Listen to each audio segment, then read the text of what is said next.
This week, we are bringing you part 2 of our series based on the rise and fall of world-renowned fasting expert Linda Burfield Hazard. The next part of the story starts with a little old lady in Melbourne, Australia, receiving a strange cablegram, which is like a telegram, but I think underground. Which is like a text message, but on paper. Yes. Right? Okay. For this episode, I read the excellent book Starvation Heights by Greg Olson. I could not recommend this book more.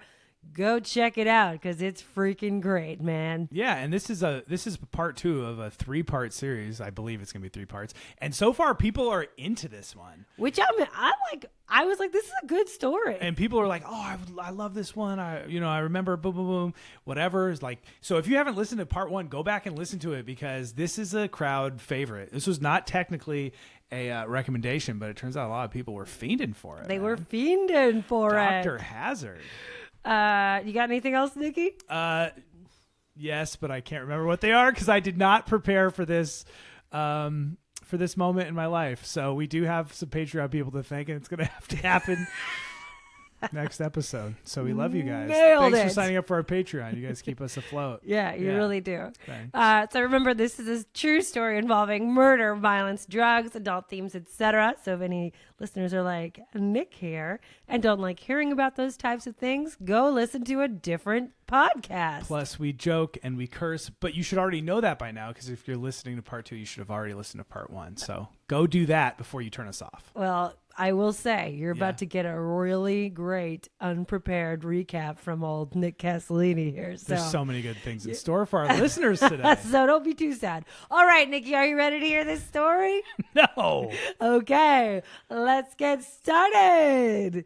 Now, give me your recap. Okay, Nick's recap, also backed by popular demand. All right, let's see what I can remember here.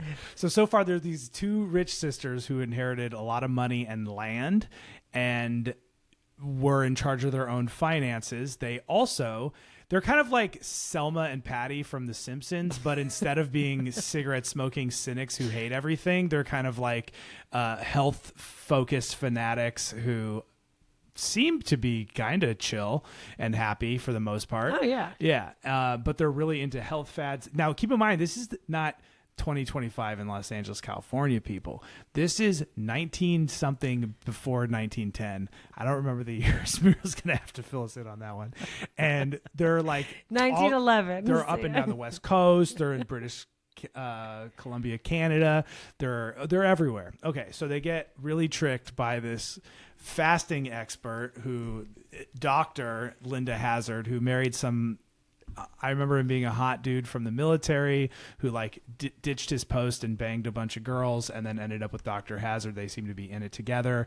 And basically what they're doing is they're convincing rich ladies that not eating food, aka fasting, will solve all of their health problems. And ladies and men. There are lots of men. Oh, there are? Oh, okay. And so they agree to it, but what they're consenting to is actually just starving to death and leaving all their money to Dr. Hazard. So far, what we have on our hands, I believe, is a serial killing husband and wife duo who, frankly, are eviler than if they just shot them or stabbed them or like, it's just like watching someone wither away and like convincing them and everyone around you that they're healthy. Well, I will say that I think she genuinely, on some level, believes there's some gray there. I think that she does believe that she's done good, and she does have lots of followers. And, it is like fasting, was popular in some circles. There were other, fasting experts. It's just like every comedy club in America. You get one person from your comedy club gets famous, and then everyone else just lines up to suffer for the rest of their lives because you just need like 1 out of 100 to do well, and then that keeps the cult replenished. Anyway, so at the end of last episode, one of these poor sisters, a younger one, has passed away, and her family's being tricked about it, and then the older sister is still alive, but still fully believing she's being helped. And they have this caretaker in Australia who I think is going to try to come to the rescue. Oh my God, that was such a good recap. Never preparing again. Oh, wow. Well, I don't know if I would take that away from that situation. That's definitely the lesson, kids. Okay. On the other side of the world, away from the lonely, rainy pine forests and tomato broth torture, Claire and Dora Williamson's lifelong lady's maid, Margaret Conway, was visiting her sisters in Melbourne, Australia. The women in Margaret's family had a long history of working as nursemaids and caretakers for a rich British family. So, that meant leaving their homeland sometimes for years at a time and relocating their lives to essentially join a new family.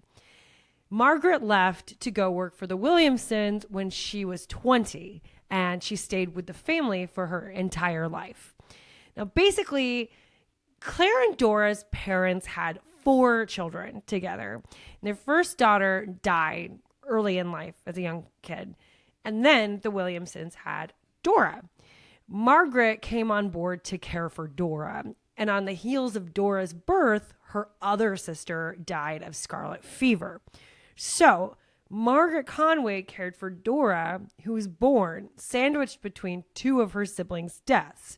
Dora's mom, Rosalinda, was grieving and recovering in Dora's early years, and her dad, George, was suffering from debilitating health problems.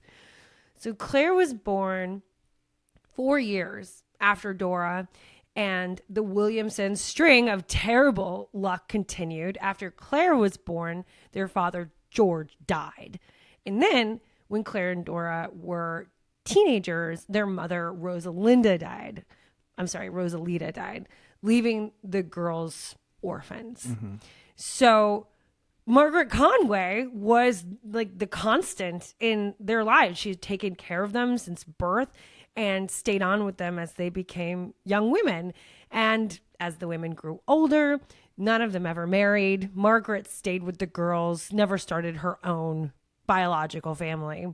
And it was a unique relationship because, for all intents and purposes, Margaret was their only surviving parental figure. But then on the other hand, she was and always had been their employee. And that boundary never budged.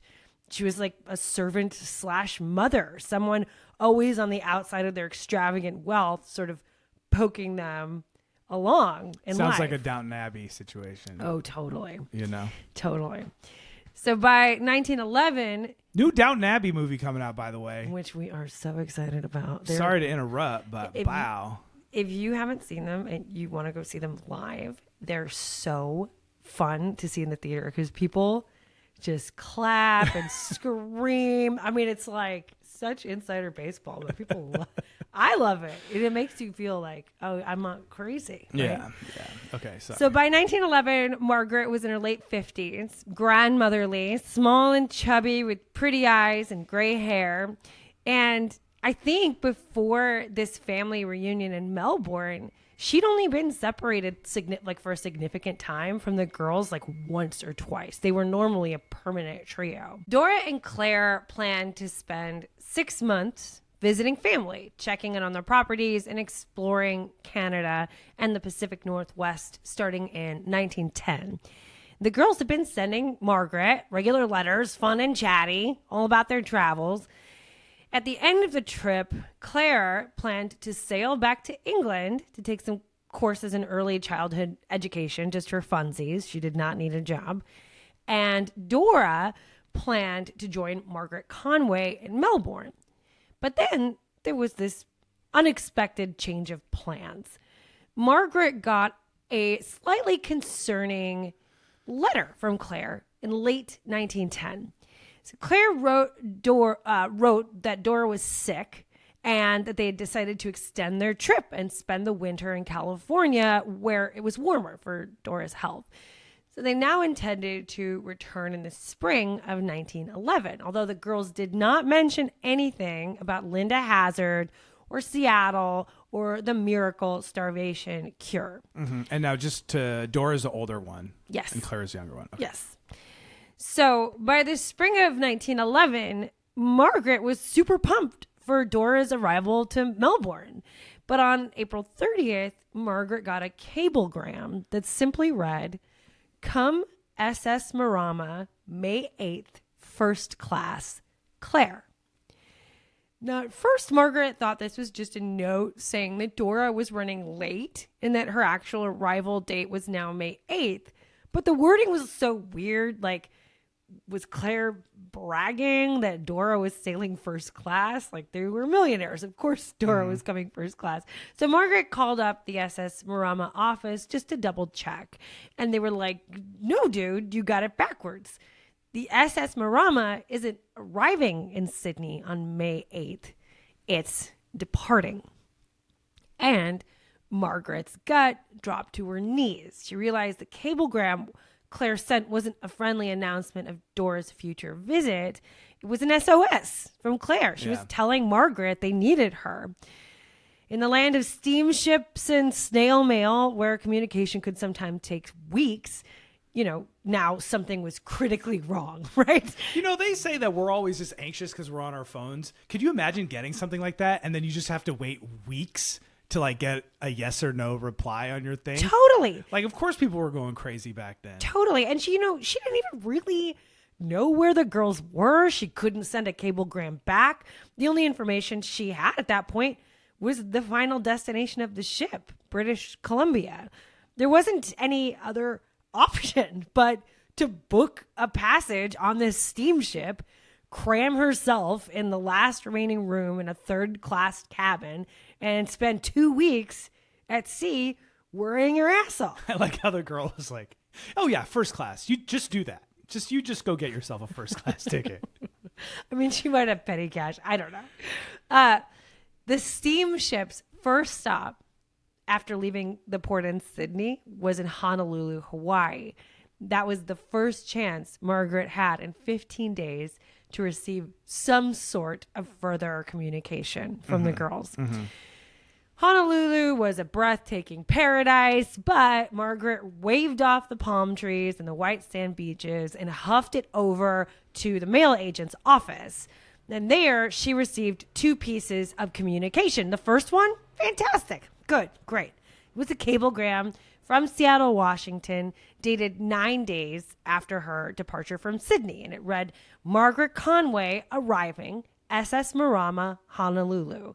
Ask agents for letters, both quite well, Williamson. So in cablegram speak, hey girl, get your mail. We're okay, right? Okay. That's like the LOL of the time, or the IDGAF or whatever. Yeah, right. There was one single letter waiting for Margaret, and this bit of communication was a little less reassuring. It was dated May 2nd, so just a couple days after Claire sent the original cablegram to Margaret, and it was sent care of someone named Linda Hazard. So, good news. The letter was in Claire's handwriting. Claire was alive and well enough to write. Bad news. The handwriting was sloppy and insane looking, just crazily drifting across the page. Very unlike this boarding school educated, Claire, right? Fancy lady. Good news. The letter started out really positive, right? Bad news. The letter continued on into weird territory pretty quickly. So it started out, my dear, dear Tootie, which is their nickname for her. How we are looking forward to your arrival. It would be hard to say. I felt I couldn't wait any longer for you. And as we are going to stay here until sometime in July, it seemed the best thing to do. In fact, I had other reasons as well. I will be able to tell you when you come. So there's something she feels like she can't write. There's a secret. That's also weird, right? Mm-hmm. And then Claire went on to say that she and Dora were extremely sick, but praise be, they'd found this wonderful, religious, genuine, brilliant doctor, Dr. Linda Hazard, and her equally brilliant husband, Samuel. They were out in the countryside in Olalla, Washington, getting a miracle health treatment, and soon they would be moved out into their own personal cabins. She cautioned Margaret that the region was still sort of stuck in the Wild West days compared to England. So Margaret should keep an open mind about people and not be too shocked by the barbarity of Seattle. Just a bunch of Davy Crockett's with raccoon hats and hatchets and Which stuff. was not the case. I mean, Seattle was like a city. No, not these fancy Australians, you know? Yeah. So she also asked that while Margaret stayed at the Hazard Sanitarium, that Margaret only eat vegetables and their very delicious, light, unleavened bread. And if she really, really, really needed it, Margaret could have salt and coffee. So don't worry, you can have those. But, you know, those were just the house rules. So please adhere by them. And then also, just by the way, Dora was completely losing her mind. And that was it. Margaret had no further information, just instructions to this strange sanitarium outside of Seattle. So there was nothing left for Margaret to do but board the steamship once again and make the week-long journey to Vancouver, British Columbia. Margaret Conway arrived in Vancouver June 1st. It was winter in Australia when she left, but here on the opposite side of the world, it was summer. So this sweet little lady trundled down the gangway, sweaty and bright red under her winter dresses. That her first time ever on the North American continent. And Margaret was overwhelmed with everything, right? She'd been at sea for 3 weeks. She was sick with worry. So it seemed like a blessing that Linda Hazard's handsome, brilliant husband, Samuel, was there to meet her and escort her into Seattle. But as it was, since Margaret received her very first cablegram from the girls, Samuel got weird pretty quick. So he seemed gallant. I know. He seemed gallant, polite. He ushered her onto a bus, and as soon as they were seated and Margaret could take a breath, Samuel just turned to her and casually dropped the bomb. Claire was dead and Dora was helplessly insane. Margaret started crying, and like a freak, Samuel just started working on some unrelated paperwork to kill time, ignoring Margaret the entire trip into Seattle. When they arrived in Seattle, Samuel handled Margaret like a worthless package. She just dropped her off at Linda Hazard's empty office and told her to wait there.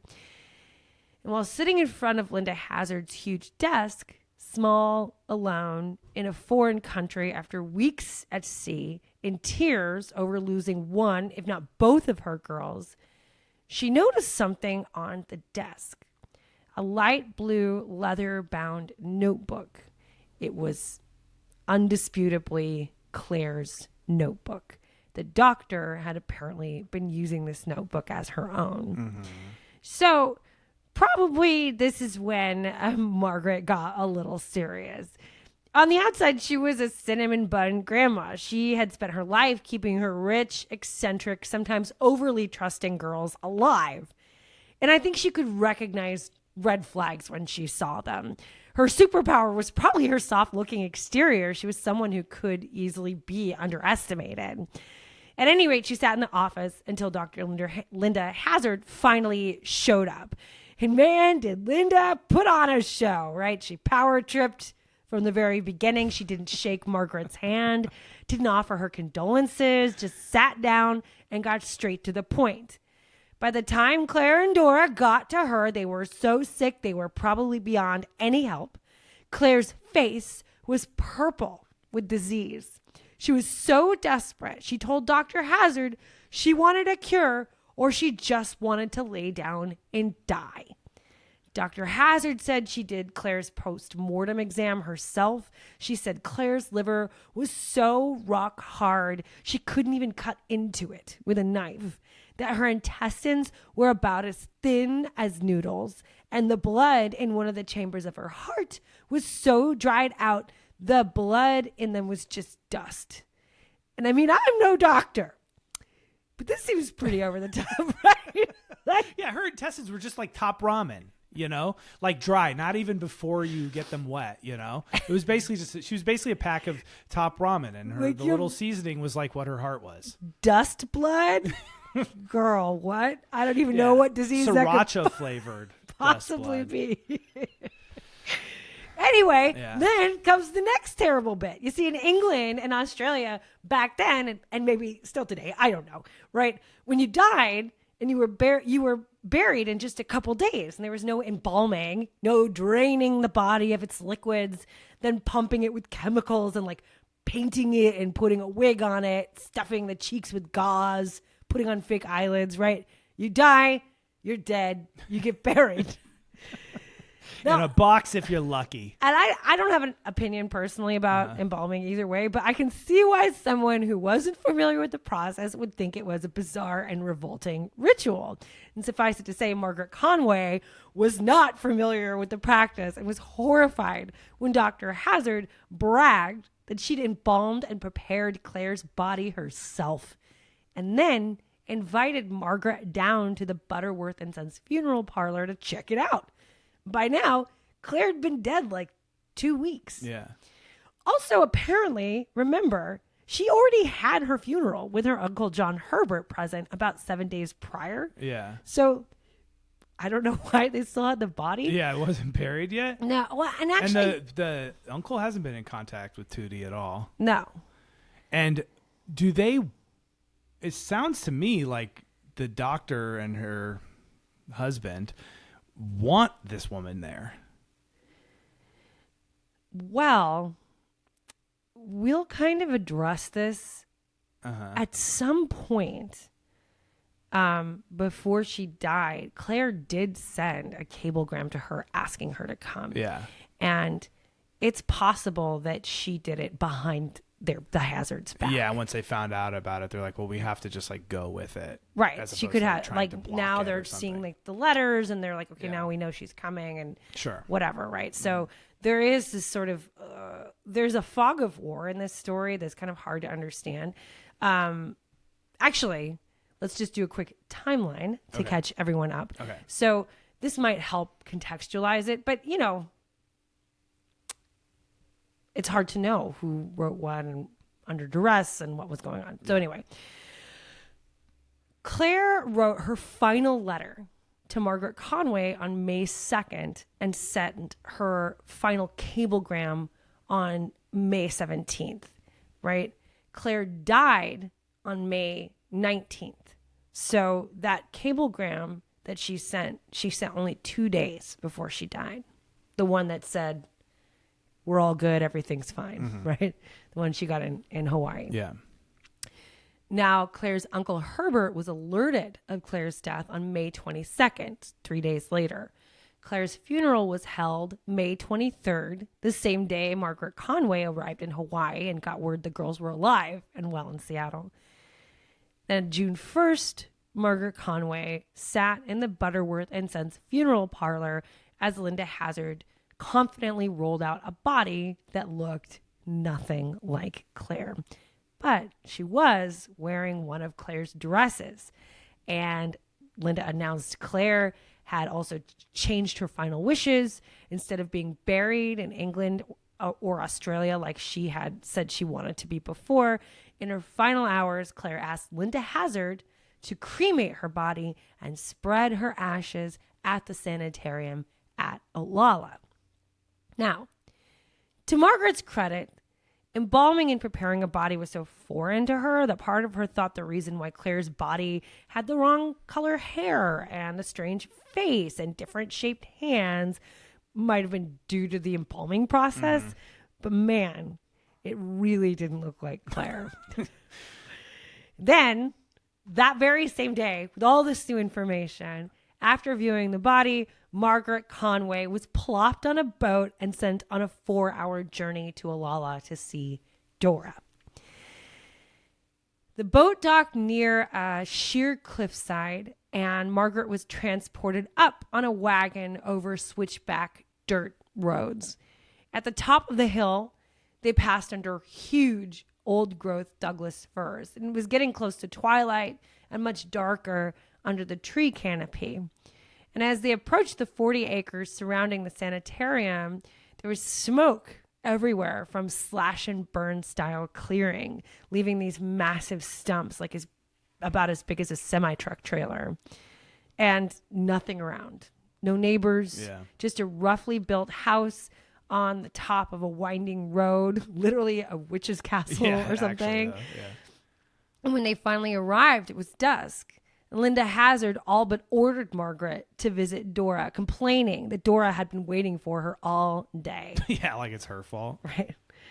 By now, Dora had been moved out of the main house and into her cabin. Margaret could see a handful of outbuildings, and Dr. Hazard pointed to the place Dora was living high up on a ridge. It was a rough little thing with a single window cut in, no glass pane, just a square hole, about the size of a chicken coop, sort of a place you might keep animals. So Margaret climbed up a muddy dirt path alone, skirting the edge of a deep wild gully with blackberries and ferns. And when she got to the cabin, there was a little girl on the porch. And then the figure turned around, and it was basically a skeleton with tight blue skin, swimming in an oversized dress. Oh my God. It was Dora. She weighed about 60 pounds. Jesus Christ, man. This sounds like the Roald Dahl book that those publishers were like, you're going to ruin your reputation. Like no parent will ever read your book to another child again if we publish this, bro. You know? Yeah, I like that comparison. So Margaret hugged her, and she had this strange, like, sickening, sweet smell on her skin. And Dora just whispered for help. She's just begging, you can take me, Tootie. Can you take me away? Please take me away. So that night, Linda Hazard insisted Margaret sleep in the main house, in the attic bedroom where Claire had died 2 weeks earlier. And the next morning, Dora had changed her tune completely. She no longer begged to leave. Now Dora was militant, adamant that the fasting treatment Linda had her under was working. She wouldn't hear a single criticism from Margaret. She would strictly adhere to everything Dr. Hazard told her to do. So now Margaret was like, is this the insanity that we're talking about? Yeah. Or is this some brainwashing thing? Like, what the actual hell is going on? I mean, are we going to get into the brainwashing element of this? I mean, I guess it's just easy to brainwash people when they don't have any food. Starvation's like such a thing with cults. Like, Yeah. just from stuff that I've read, it's like reducing, making you tired, making you fuzzy, making you more compliant. It's like, Yeah, well, and then also watching that show alone, starvation will make you like not even eat the food that you have. right. Like you Like, can it just does start crazy you can- things to you. You can start getting real weird. Yeah. And you know, it's also kind of this human thing of the sunken cost fallacy, like throwing good money after bad. It's like that plus Stockholm syndrome. Yeah, but I mean, like her sister died, right? Yeah. So like if she said it doesn't work, the starvation cure doesn't work, then, you know, that's admitting a lot. Yeah. It's Yeah. admitting a lot about Yeah. yourself and your situation and what Yeah. happened to your family. Yeah.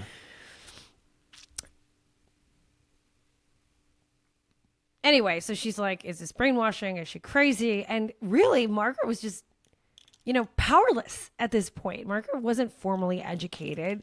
She didn't know about medicine or like new age medical techniques, you know? She'd spent her life in service, and her job at the end of the day was to take orders from Dora. She had no real money of her own, and she wasn't in any position to command Dora to do anything. And even if she could, there was no way she could physically get her out of Alala without money and help. So Margaret Conway was going to stay. She was going to stay until she figured this out, and she was going to keep Dora from dying, and then she was going to just get them the hell out of there. Yeah. Good. Margaret settled in for the long haul and observed Dora's daily life. Part of Dora's treatment, according to Linda Hazard, was to force Dora to be more self-reliant. So every morning around 11 a.m., Dora had to make her way down the steep dirt path to the main house for meals and treatment. Margaret had to sit and watch Dora's skeleton stagger down to the main house, tripping and falling as she went, while Linda Hazard screamed at anyone who attempted to help her. When Dora finally made it to the house, she'd get an enema, a sponge bath, and be rubbed with coconut oil. 2 hours later, she would come out of the bathroom and eat. And she'd get either a handful of peas, a smashed tomato, or a vegetable broth that had to be double strained. Dora was too weak to chew the peas or eat much of anything, so the whole process took this insane length of time. She'd try to eat, cry because she got frustrated, ask the food to be reheated, and they'd go through about 3 rounds of that until she finished her plate. Margaret watched Dora go through this eating process twice a day, so she only ate like a tomato twice a day. This is making my blood boil. I'm getting really hungry. I'm getting so mad. Yeah. See, even just hearing about starvation drives a person crazy. Yeah, I know. It's really... And this is also just like straight torture. It's torture, right? In between meals, medical complications from her starvation forced Dora to drool constantly. She had an issue with like her salivation. She couldn't sit on anything without a thick cushion. It was like watching someone getting tortured, or I guess it was watching someone getting tortured. And Margaret just had to sit on her hands and observe. But eventually, Dr. Hazard's hired nurse unexpectedly quit, and Margaret jumped at the chance to take over Dora's care. And Margaret wasn't having it. You know, she was not down with whatever hocus pocus bullshit was going on. And she wasn't trying to like understand more about the fasting cure, yeah. Right? She wasn't intimidated by Dr. Hazard's medical license. And, you know, Dora didn't seem insane, but something weird was going on. And Margaret wasn't going to act like Dora was out there acting reasonable, right? Mm-hmm. So she just started going behind everyone's back, trying to get calories into this girl, right? She spiked the double strained vegetable broths with ground rice, with flour and cream. She talked Dora into drinking juice in the morning, just like anything she could do to get her more calories. While Margaret was trying to figure out how to get a handle on the situation, Linda Hazard seemed fixated on her. And Margaret had no real authority, but she had connections to Dora's family, right? And she could maybe make trouble. Linda seemed to want to intimidate Margaret, to beat her down. They treated Margaret like a servant, or like a cross between a guest and a servant, way less kind, accommodating, and respectful than they might treat someone of a higher stature, right? For instance, every night, Linda barged into the attic room to chat with Margaret in the name of friendship or something, right? But without asking, like invading her space without asking. But like everything the doctor did, you know, it was aggressive and it had a stench of hostility and power struggle.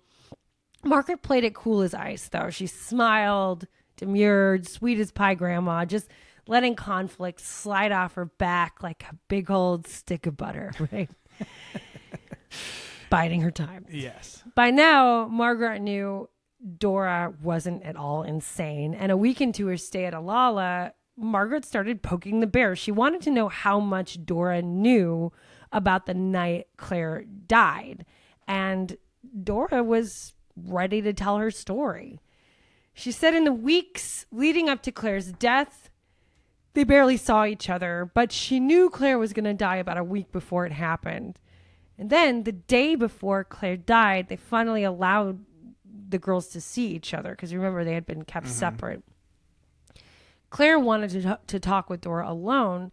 It seemed like she had something to say, but Linda Hazard wouldn't leave the doorway. There was a push and pull, like Claire seemed to be struggling to come out and say what she was thinking on the rare occasion when they were alone. But then when Dr. Hazard was in the room, the doctor chatted about nothing, just random stupid stuff. But she was so loud, Dora couldn't hear Claire's soft voice. And Claire died without saying anything significant to her sister. Not about sending the telegram, nothing. Or the cablegram to Margaret, nothing. Dora said after Claire died, Linda Hazard went on this trip insisting Dora was crazy and suicidal. Dora said Dr. Hazard straight up told her she was an insane imbecile, and it was Claire's final wish for Dora to live at the sanitarium for the rest of her life. Dora balked, right? She said, it doesn't matter what my sister wanted. My sister believes in free will, right? Like Dora told Dr. Hazard she's not going to stay at the sanitarium indefinitely. And after that, the doctor just changed the conversation to something else, just skirted it, right?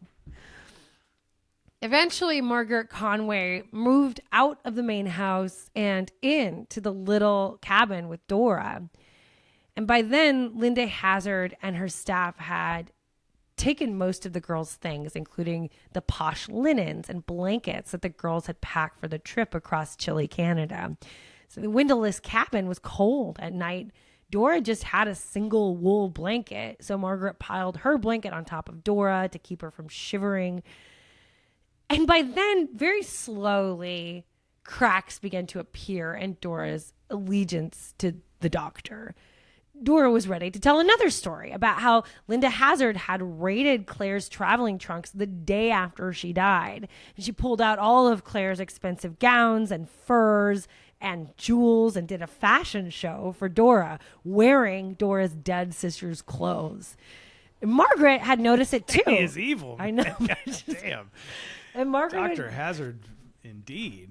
She'd noticed it too, right? Like she noticed that Linda Hazard had taken to wearing a fancy silk dressing gown that Claire had picked up in a trip to China. Like she was starting to see Linda wearing these clothes.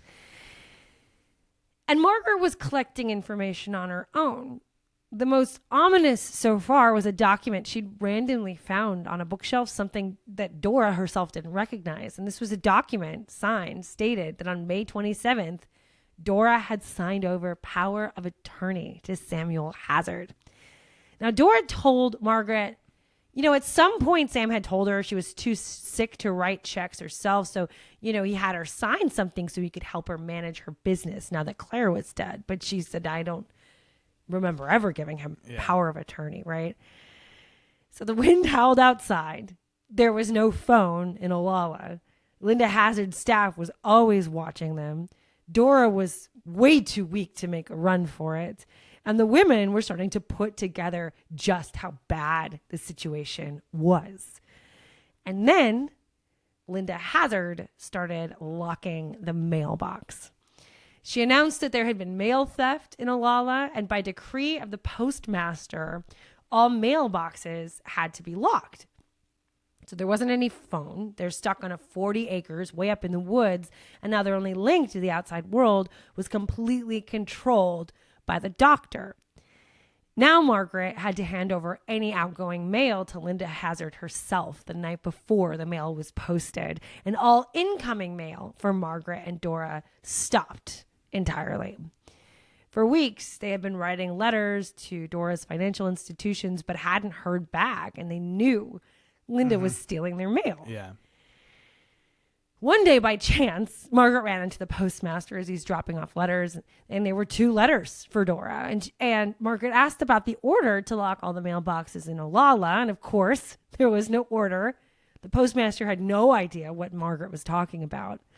And when Linda Hazard found out Margaret had circumvented the locked mailbox, she lost her damn mind, like screaming, ranting about how as the doctor, she was personally responsible for all mail in the Institute. Like Margaret had put everyone in the sanitarium at risk of dying just by talking to the postmaster, right? Like huge stakes. And by now, Margaret was just playing the long game with this crazy bitch, right? So she apologized. She promised to never violate Linda's policies again, just like a contrite little grandma. What a hero. Yes. This lady's amazing. I love her. On the 4th of July, Margaret had been at the sanitarium for a little over a month. The days went by like she was just in some horrific alternate reality where people are starved and tortured and everyone acts like it's the most normal thing in the world. It's a Roald doll. It's a just the Roald doll done by Blumhouse or something. And the holiday was no exception, right? The Hazards decided to throw a little 4th of July party for the handful of residents at the sanitarium. But, of course, it was a creepy party. No food, no drinks, no games, just Samuel Hazard, lighting off a sad little box of fireworks in a stumpy, partially cleared field after dark. Dora still had a foot in the world of Linda Hazard and the reality of Linda Hazard, right? So even as she was starving to death, she was excited for the event. Like, oh, we're having a party, right? And asked Margaret to help her get dolled up for this bizarre party. And as Margaret brushed Dora's hair for the party, she tried to hide the fact that Dora's hair was coming out in clumps. The Hazards assembled a motley crew for the party, the staff and nurses, a handful of patients on the property and some distant neighbors. And the group watched the fireworks display. But Margaret watched Dora and the other patients, skeletal, exhausted, dead-eyed, trying to hold their heads up to the sky. After 20 minutes or so, the fireworks party was over. Margaret walked Dora through the dark, smoky night, back up the trail to her cabin, and there in the woods, away from the Hazards and the rest of the staff, 2 patients from the Institute cornered them. They were 2 women, horribly thin, so tiny they were again swimming in their clothes, and they were crying. They were saying they were being held prisoner. They were begging Margaret to rescue them, begging her to take them with her when she left. Margaret tried to calm them down. She said she'd try and help the women, but it was getting bleak for all of them, Margaret included. She had no idea how to get out of the situation. Yeah. I was going to ask, else is going on in this facility? There are other patients. So she sees patients in Seattle through her offices. Yeah, and then when they're super weak, by the time they're really weak, she gets them out there. Certain people she'll take out there. Yeah. But really, the facility wasn't ready.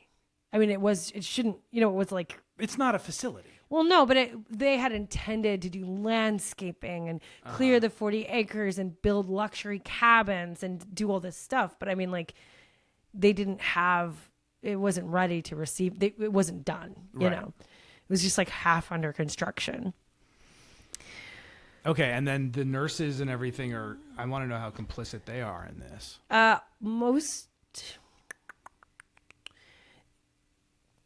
The story is very complicated and super interesting. I had to kind of simplify it. I think the simplest thing would be like, the main players are like 100% Team Hazard. Thinking it's good or knowing it's bad? I think like whatever makes Dr. Hazard do her thing is the same thing that makes these nurses do their thing. So they think it's good in a sense. They're also complicit in people dying, and it's like, it's hard to say. Sometimes evil people just hook up with each other. It's like, sometimes it's like, oh yeah, you're going to self-sort and find people that are like into it. And then there are other people who are terrified. Right. So they're also victims or whatever. Or just quit and were quiet, because a lot of like the hired girls, some of these nurses, they don't have like this huge amount of social capital. So if something like a licensed doctor, they could trash your whole reputation. They could trash your career, or your chances of getting a reference. So they would just leave and not say anything, All right. So Margaret had no idea how to get out of the situation, but if Margaret needed a kick in the butt to make an escape plan, she sure got it. In late July, Margaret was doing her thing one day, hanging laundry. Dora drooled so much that she went through piles of linens every day, so Margaret was rinsing them out when she was approached by a nurse. And this nurse had dropped in on the sanitarium for a visit and followed Margaret outside ostensibly to help fold laundry. But instead, while the 2 women were alone, shrouded by rows of hanging linen napkins, the nurse told Margaret to act normal, sit down, fold the laundry, and listen. She needed to get Dora out of there now. Linda Hazard had been killing people unchecked for years. She killed Claire, and if they stayed, Linda would kill Dora, and no one would do a thing about it. Now, this nurse, Sarah Robinson, didn't work for Linda Hazard at the time, but she had in the past. In 1910, Linda Hazard hired Sarah to nurse a man that she'd been starving for a few weeks. The man eventually died, And the newspaper headline at the time was "Woman, quote unquote, MD kills another patient." So people knew about this. The article was basically about how no one could stop her. Like legally, authorities' hands were tied. The county coroner was quoted as saying, quote, "It is one of those cases which come up frequently and points to the need of a more stringent law in regard to so-called doctors." Then Sarah Robinson was shocked to see the headlines the very next day in big bold letters, "Dr. Hazard gets license." The Washington State Medical Board gave state approval to all kinds of fringy practitioners like fasting specialists, electroshock therapists, and chiropractors. Come at me, bro. Chiropractors are whack, and I don't care. Don't come at me. Don't come at her. She knows not what she does, people. Don't listen to Muriel. Whack. Ever. Anyway, after these articles ran, Linda Hazard wrote an op-ed piece defending herself, and Sarah Robinson had carefully clipped the article and saved it. Later, Sarah Robinson had nursed both Claire and Dora, and she was there when Claire died. So Sarah dropped the article in the laundry bin, and Margaret read it as she pretended to fold. The freshly minted Dr. Hazard in her article explained that her dead patient had came to her so sick he would have died regardless of whether he underwent her fasting regimen, and that she had personally done his autopsy herself and found his organs had shrunken to the size of an infant's. Pretty much what she said about Claire and her like noodle intestines, right? Nurse Sarah's point was that no one was coming to their rescue, and if Dora died, Linda Hazard's nutty ass would just walk away scot-free again.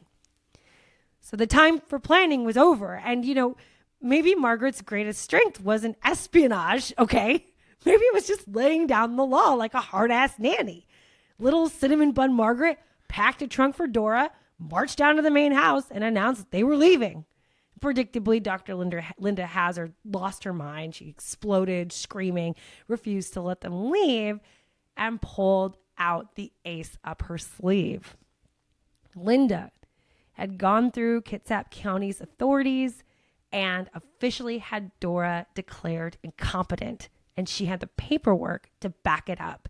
Linda was legal. She had legal guardianship over Dora, and she said, "I get to choose what Dora does, and I refuse to let her leave the sanitarium." And Margaret was kind of like, "What? I don't know about all that, right? I don't care. We're still leaving." Yeah, arrest me then. Right. And Linda shot back, "I have the laws of the United States of America on my side. We will see about you defying our country's sacred laws," and retreated to her lair. And then they were kind of at a stalemate. The truth was they couldn't even get down to the boat launch without help. Margaret didn't have any money to hire someone. Dora now didn't have access to her own money. Dora was way too weak to walk all the way down into town, and Margaret wasn't going to be able to carry her or their traveling trunks or anything. So Dora and Margaret retreated to their little shack in the woods for the time being. This nurse could have helped. I'm going to tell you what's going on. Here's a little freaking article. Yeah, how about go get some people to bring up because this is little old town America. Get some pitchforks, go save the ladies that are being held hostage by the crazy person. They could get arrested. It's all like kind of technically legal. You know what I mean? Like, I'm just you saying, could do that, but they don't call for desperate. I'm just saying this nurse lady could have done more to help. All right, we'll take that into consideration in our judgment. Thanks. Good. So then later that same night, Margaret snuck out of the cabin. In the pouring rain, Margaret snuck through the ferns and pine trees down the pitch black winding road to take a shot at finding help. There we go. In her hand, she had a little slip of paper, a message to Dora's Uncle John Herbert, asking him to come back to Olalla and rescue them. As she moved along the dirt road, Margaret felt her hair stand straight up as Linda and Samuel Hazard were out there on the road right behind her, and Linda was ranting. So Margaret dove behind a tree stump and waited, but they weren't looking for her. And Sam and Linda were just fighting. That's what they always did. She was just screaming at him on their way down to the boat launch because Linda was headed back into Seattle. Mm-hmm. Eventually, Margaret made it to the general store in Olalla. She sent the cablegram to Herbert, not knowing if Linda Hazard had somehow convinced the clerk to limit cablegram communications from her patients, like she'd successfully controlled their mail. Like she didn't really even know if they were going to do it, right? And then Margaret walked back up the hill in the rain, praying for a miracle. On July 19th, John Herbert came up from Portland, still holding the cable Margaret sent him. It was a hot summer day in Seattle. Herbert noticed that Linda Hazard had made some upgrades to her offices. She now had a bigger office, a new office with thick carpet and these real nice light fixtures. You know, business must have been booming. And when he informed Linda that he was going to remove his niece Dora from the Hazard Institute, he was pretty shocked to hear Linda was actually Dora's legal guardian and that she wasn't going to give permission for Dora to go anywhere. They ended the meeting with Linda claiming she would consult with her lawyer and Herbert just jumping on the next boat to Olalla. Herbert beat Linda Hazard back to the sanitarium and connected with Margaret and Dora in the main house. And they holed up in the sunroom off the attic, just trying to game plan and figure out what this guardianship thing was all about. Later that night, Linda finally arrived with a letter in her hand from her lawyer. The lawyer's advice: Linda would let Dora leave, right? She still had legal guardianship, but she would let Dora leave as soon as she paid the balance of her account in full. Now, the bill was about $2,700, which today would be worth around $90,000 for 3 months of living in a chicken coop on the side of a ravine and eating canned tomatoes. Herbert was volcanically angry. This was obscenely expensive, but Linda shot back, I'm a licensed specialist. I can charge whatever I want. You can't say shit. So that night, Dora and Margaret spent their final night in the shack while Herbert stayed back to negotiate with the monster. And they fought for hours until a settlement was reached, knocking about $1,000 off the price tag. And then Herbert spent the night in the attic death room. In the morning, emboldened by her uncle and newfound freedom, Dora demanded her jewels back and all of the other things that had been stolen by Linda and her staff. All of their things at that point, everything had been stolen at this point and just redistributed through the staff, including $6,000 in heirloom jewelry, which is about $200,000 in today's money. Linda Hazard wrote out a receipt agreeing to return the items, although we'll find in the next episode she'd later contest it and was being highly shady about it. Before they left Olalla, Sam Hazard presented them with the formal codicil to Claire's will, dated May 17th, 1911, so 2 days before she died. A guaranteed annual payment of 25 pounds silver to the Hazard Institute in perpetuity. So just a little, about $3,700 in today's money. Almost 2 months after her arrival to Olalla, Margaret was out. Dora had been under Dr. Hazard's care a little over 3 months. July 22nd, they got on a boat to Tacoma, and on their way out to the boat launch, locals crowded around to watch the trio board, saying, "Look, that's one of those English girls from Starvation Heights," which is what the locals called it. See, they knew. The locals knew. They knew. Also, I think I made a mistake. Well, anyway, it doesn't matter. Dora had been under Hazard's care since February, so longer than 3 months. Anyway, they knew. The locals knew. They knew. Now, join us next week for an inordinate amount of further starvations, a ridiculous trial, an anarchist compound on the peninsula in Home, Washington. Uh-oh, we know who you are. The meteoric rise in popularity Linda Hazard enjoyed later in her life. Fires, mayhem, and Linda Hazard's final fast. Boom. The end for now. Thank you so much for listening to Muriel's Murders. She did all the reading, the writing, the research, all the things, and I did all the other things. We just do this in our apartment. So Yeah, but you can't tell. Welcome to our life. Look at that. Yeah, all of this. All of this. All of this could be yours, Pinky. Or I don't even know who they say that to. Yeah, that's it. Find us on social media and Patreon and those kinds of fun things. And, R.I.P. Jerry Springer. Yep. All right. Take care of yourself and each other.